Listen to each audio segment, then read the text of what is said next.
జై గోవింద.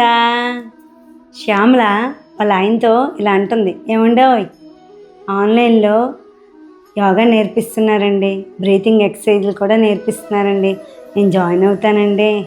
ఎందుకే యోగా? ఇప్పుడు ఏంటి ఉద్ధరిస్తావని యోగా చేస్తావు? ఏం అవసరం లేదు.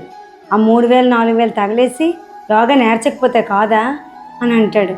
వెంటనే శ్యామల ఏమన్నాలో తెలియక, నేను జాయిన్ అవ్వనే, మా ఆయన ఒప్పుకోవట్లేదే అంటే అరుణ అంటుంది, అవునే నేను రెస్టారెంట్కి వెళ్ళారు, ఎంత ఖర్చు పెట్టారు అంటే, ఏమో 5-6 వేలు ఖర్చు పెట్టి ఉంటారే. మన షాపింగ్కి వెళ్ళారు, ఎంత ఖర్చు పెట్టారు? ఖర్చు పెట్టాము 15,000 20,000 దాకా. అవన్నీ దేనికే అంటే, అన్నీ అనుభవించడానికే. ఈ శరీరం బాగుంటే కదా అన్నీ అనుభవిస్తావు.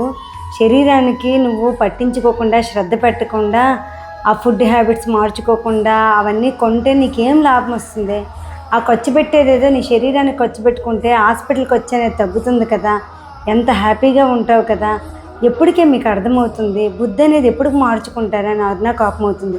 ఇప్పుడు శ్యామల, నేను ఎలాగైనా యోగాలో జాయిన్ అవుతానని వాళ్ళ ఆయనతో దెబ్బలాడి యోగా క్లాస్లో జాయిన్ అయిపోతుంది. మీరు కూడా మీ ఆరోగ్యాన్ని జాగ్రత్తగా ఉంచుకోవాలనుకుంటే అందరూ ఏదో ఒక యోగాలో జాయిన్ అవ్వండి. ఆరోగ్యాన్ని చక్కగా ఉంచుకోండి. హెల్త్ ఈజ్ వెల్త్ కదా. జై గోవిందా.